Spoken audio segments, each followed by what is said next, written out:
अस्सलाम वालेकुम गाइस। तो आज की वीडियो में हम लोग करेंगे मैथ्स के चैप्टर 1 की एक्सरसाइज 1.2 का क्वेश्चन नंबर 8 जो कि दिया हुआ है हमें।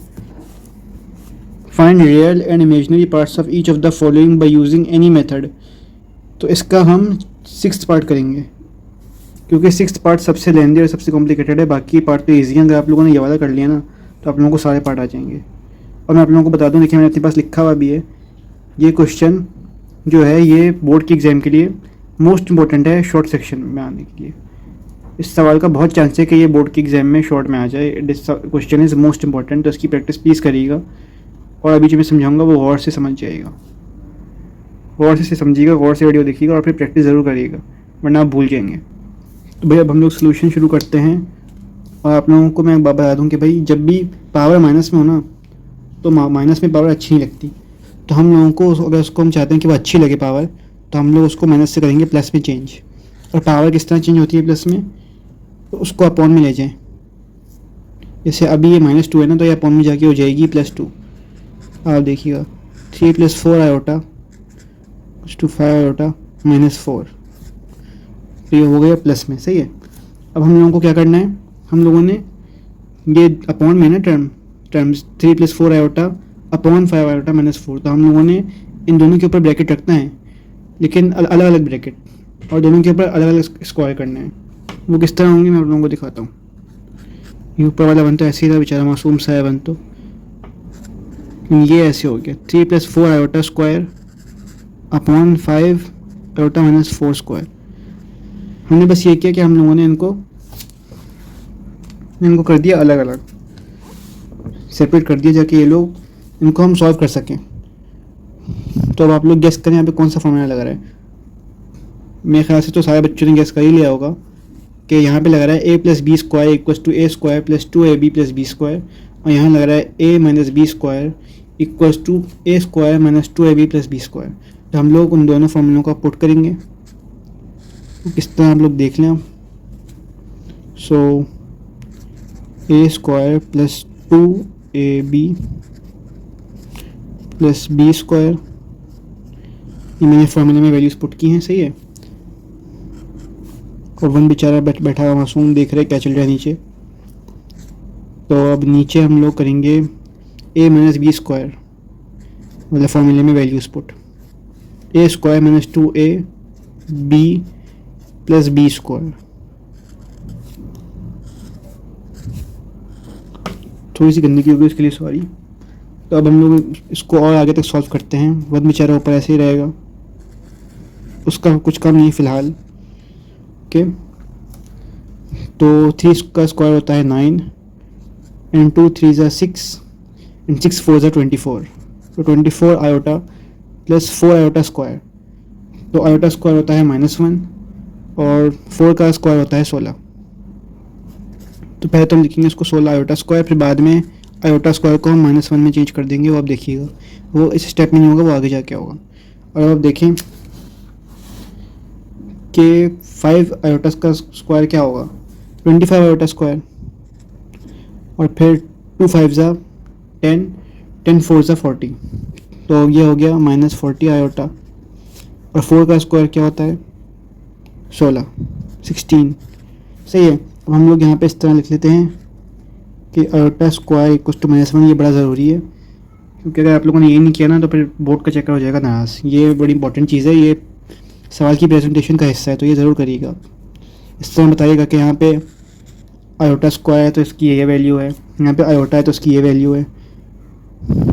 इससे पहले भी मैंने एक सवाल मैंने कराया था, गलती हो गई मुझसे। इससे पहले भी मैंने एक सवाल कराया था तो उसमें मुझसे ये गलती हुई थी कि क्या कहते हैं, ये गलती नहीं हुई थी, मैं क्या बोल रहा हूँ, गलती नहीं हुई थी। जैसे यहाँ पे आयोटा स्क्वायर = -1 लिखा है ना हमने, यहाँ पे आयोटा स्क्वायर आ रहा है, वहाँ पे रूट में आ रहा था माइनस, तो हम लोगों ने इस तरह हम लोगों ने लिखा था कि आयोटा = √-1। तो इस तरह सवाल में प्रेजेंटेशन करना ज़रूरी होता है। तो अब आप देख लें हम लोगों ने बेसिकली क्या किया कि यहाँ पे था, देखें आप, +16 आयोटा स्क्वायर, तो क्योंकि आयोटा स्क्वायर = -1 तो यहाँ की साइन चेंज हो गई, ये बन गया -16। बस हम लोगों ने 16 की जगह चेंज कर दी। सही है। और हमने बेसिकली ये किया कि हम लोगों ने जो जो कांस्टेंट वैल्यूज़ थी जिनके साथ कोई आयोटा नहीं था, कुछ भी नहीं था, उन्हें हमने एक साइड पे कर दिया और आयोटा वाली वैल्यू को एक साइड पे कर दिया। और नीचे देख लें अब आप कि 25 आयोटा स्क्वायर था तो ये बन गया -25, और हम लोगों ने वही कांस्टेंट को एक साइड पे कर दिया और आयोटा जो कि एक तरह से उसका वेरिएबल समझ लें, मुझे याद नहीं आ रहा वेरिएबल होता है क्या होता है, इसको वेरिएबल समझ लें, तो इसको हमने एक साइड पे कर दिया। तो अभी हम लोग और आगे सॉल्व करते हैं इसे। तो -7 + 24 आयोटा अपॉन -9 - 40 आयोटा। तो बेसिकली हुआ कि मैं आप लोगों को बताता हूँ। हमने ये 9 और 16 को आपस में माइनस कराया तो माइनस उसकी जगह क्या आया था, -7, सही है। और -25 में से हमने 16 को माइनस किया तो फिर आ गया -9। तो बेसिकली ये हुआ। तो भाई हम काफ़ी वक्त से देख रहे थे कि 1 फालतू में ऊपर ना बैठा हुआ है, उससे कोई काम नहीं है। तो हम लोगों ने क्या किया, हम लोगों ने इस -9 - 40 आयोटा को हम लोग 1 की जगह ले जाएंगे। अब हम ये करेंगे, तो ये हो गया -9 - 40 आयोटा -7 + 24 आयोटा। पहले -7 + 24 आयोटा बीच में था, अब वो आ गया नीचे, बिल्कुल नीचे आ गया वो। अब हम क्या करेंगे, अब हम लोग माइनस को ले लेंगे कॉमन। तो माइनस को कॉमन लिया तो -9 - 40 आयोटा बन गया 9 + 40 आयोटा, और -7 + 24 आयोटा बन गया 7 - 24 आयोटा, और माइनस माइनस से कैंसिल हो गया। ओके, तो अब हम लोग क्या करेंगे, अब हम लोग इस तरह लिख देंगे 9 + 40 आयोटा = Z - 24 आयोटा। ये हम लोगों ने लिख दिया है। अब हम लोग क्या करेंगे, अब हम लोग करेंगे रैशनलाइजिंग बाय कॉन्जुगेट मेथड। हम बेसिकली ये जो पूरी टर्म है इसे हम मल्टीप्लाई एंड डिवाइड कराएंगे 7 + 24 आयोटा से। यहाँ पे 7 - 24 आयोटा है ना, तो इसमें जो आयोटा वाले जो वैल्यू है उसका हम साइन चेंज कर देंगे, ये हो जाएगा 7 + 24 आयोटा। तो अब हम लोग करते हैं ऐसा। तो अब लिख लें मल्टीप्लाइंग एंड डिवाइडिंग। आप ये भी लिख सकते हैं, आप ये भी लिख सकते हैं रैशनलाइज बाय कॉन्जुगेट मेथड, लेकिन ये मुझे ज़्यादा आसान लगा और सिंपल लगा। Multiplying and dividing by 7 + 24 iota, ये आप लोगों ने लिख लिया, सही है। अब ये कर लें कि 9 + 40 आयोटा को भी ब्रैकेट में कर लिया, 7 - 24 आयोटा को भी ब्रैकेट में कर लिया। ये भी बस प्रेजेंटेशन की चीज़ें, ऐसे अच्छा ज़्यादा लग रहा है ये लिखा हुआ ना, तो हम इसलिए ब्रैकेट में कर रहे हैं, ऐसे अच्छा ज़्यादा लग रहा है दिखने में, सही है। अब हम लोग इन दोनों को कराते हैं मल्टीप्लाई, तो ऊपर वाली टर्म्स तो ऐसे ही मल्टीप्लाई हो जाएंगी, सही है।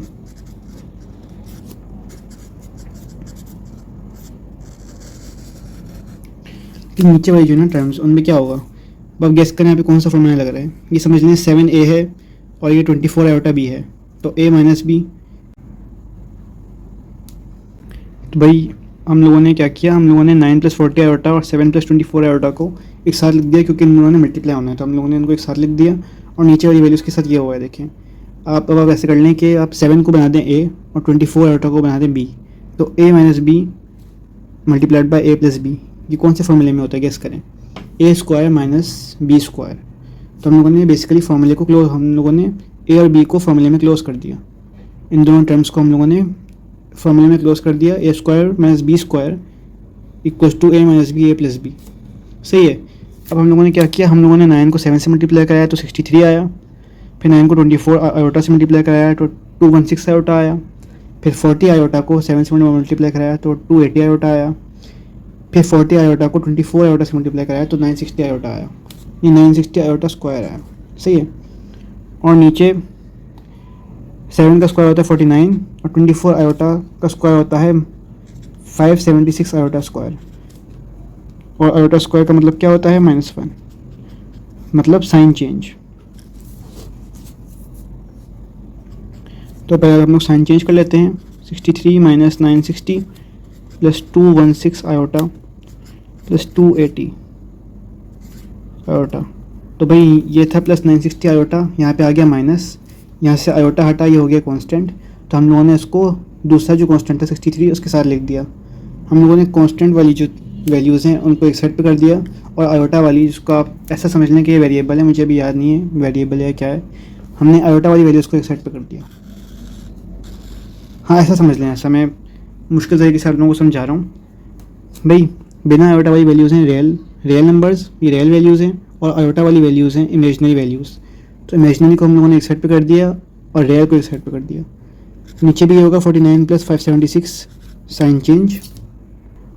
भी अब क्या होगा, 63 में से हम लोगों ने 960 को माइनस किया तो आ गया -897, और फिर हम लोगों ने 216 आयोटा में 280 आयोटा को प्लस किया तो क्या होगा, 496 आयोटा आ जाएगा।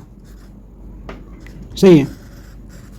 और नीचे 625 आ जाएगा क्योंकि हम लोगों ने 49 को 576 से ऐड करा दिया। अब हम लोग क्या करेंगे, हम लोग उसको लिख देंगे कॉम्प्लेक्स नंबर की फॉर्म में, जो कि होता है a + आयोटा b, मतलब real number plus imaginary number. तो हम लोग क्या करेंगे, हम रियल नंबर को इमेजनरी नंबर को अलग कर देंगे। अभी वो एक साथ हुए हैं, इनको हमने अलग इस तरह किया, ये इमेजनरी बन गया और ये बन गया आपका, ये रियल बन गया और ये इमेजनरी बन गया आपका। ये आप देख लें, ये रियल है और ये इमेजनरी है, ये आपकी a + IB। तो ये आप लोगों की आ गई a + IB फॉर्म, जो कि होती है complex number form, real number plus imaginary number. तो जैसे कि सवाल में उन्होंने कहा था कि find real and imaginary parts of each of the following, तो हम लोग क्या करेंगे, हम लोग रियल पार्ट को और इमेजनरी पार्ट को अलग करके लिख देंगे।